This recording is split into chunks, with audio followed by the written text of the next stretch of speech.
talking about isthmocele, it is something really a new topic, and it is completely iatrogenic.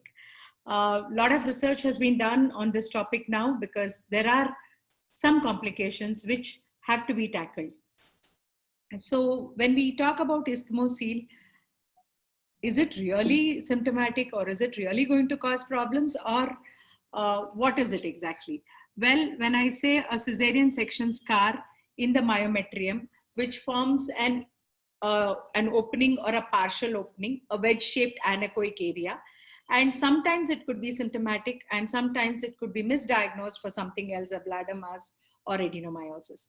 In the screen, this is what you see as as the isthmocele, and it is a caesarean scar defect. You can see it on HSG also, and it is called by different names: niche, isthmocele, uterine diverticulum, uterine dehiscence, and uterine pouch also.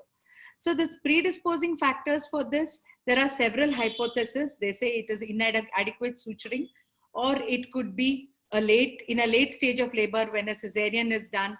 That could be the one of the causes, or as an emergency when it is associated with comorbidities, then you could get this cesarean scar defect.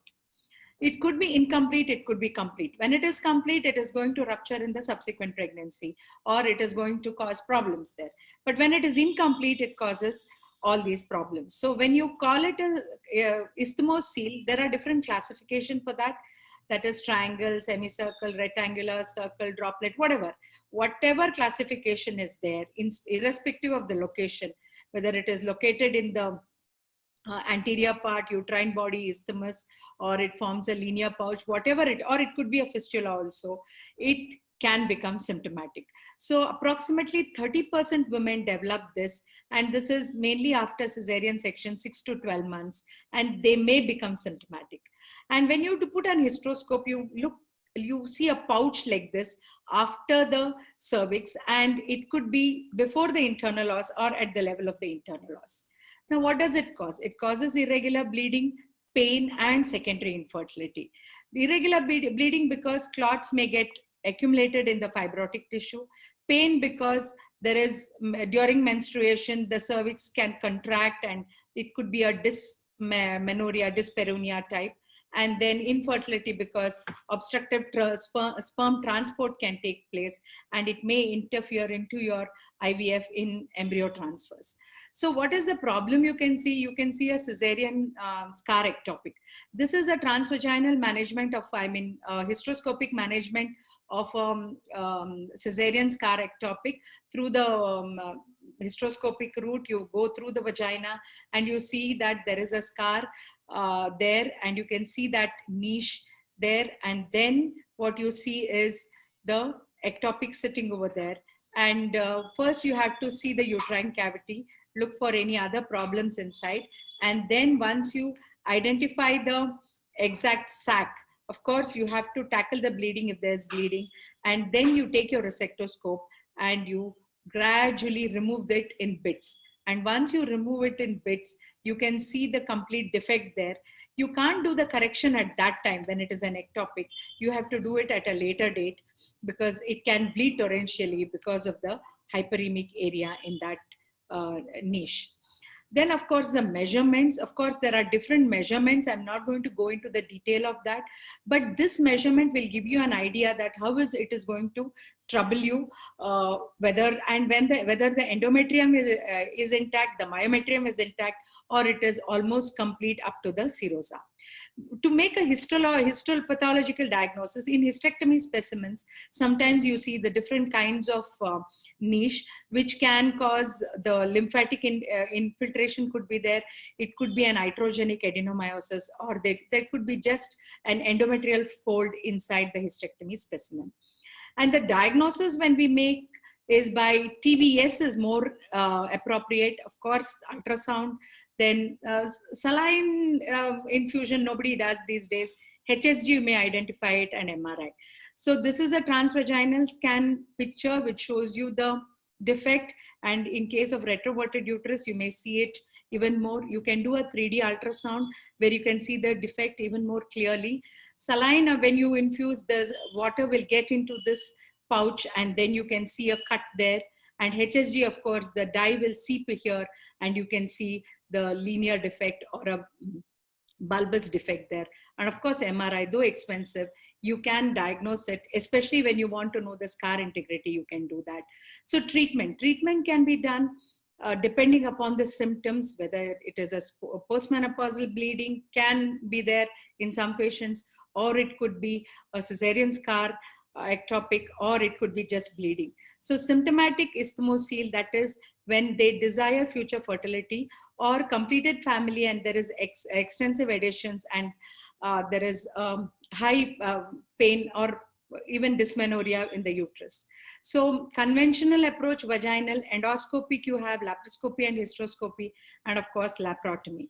So transvaginal approach you can do by opening up the anterior pouch, and then resectoscopic method and laparoscopy combined also can be done. Robotic, of course, is done in the centers which have the robot. Now you can see the transvaginal approach. You you open up the anterior pouch, push the bladder up, you identify the scar area, and then make an incision there and suture it. So there is enough evidence for this approach. Then with the resectoscope, of course, resectoscope, one has to be very well trained in hysteroscopy.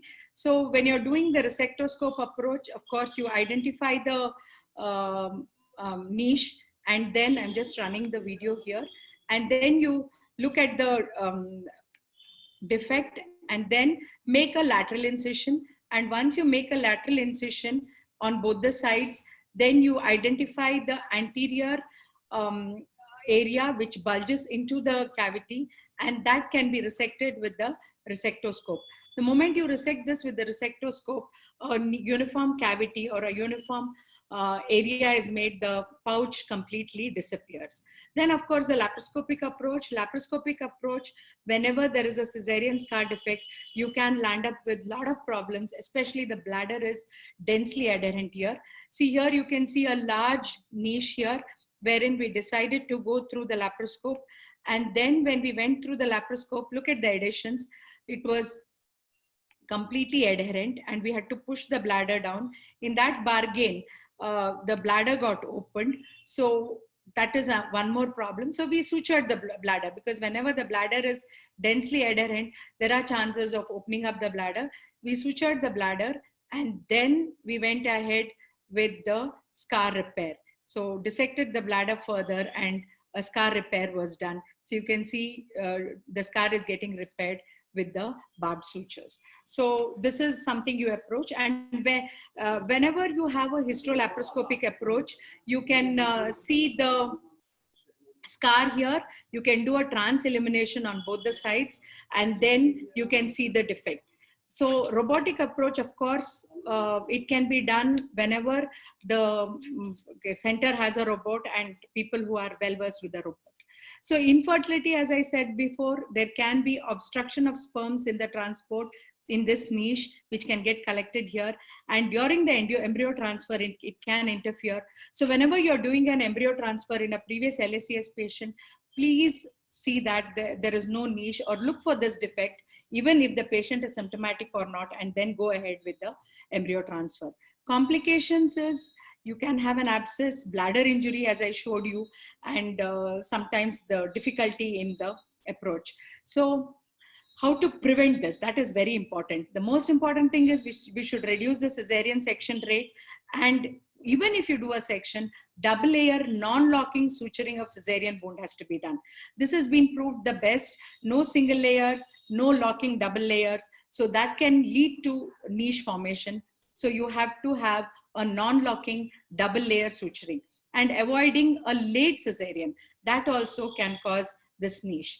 So diagnosis has to be made early, and decision of correction of this technique should be done depending upon the type of isthmosele, because whether it is a small one, whether it is symptomatic, or a big one, it depends on the diagnosis and the type of isthmosele, and then also the skill of the surgeon. If the surgeon is very well skilled in hysteroscopy, they can go ahead with that. But if it is too large, then laparoscopic approach has to be done. Thank you very much for your kind attention.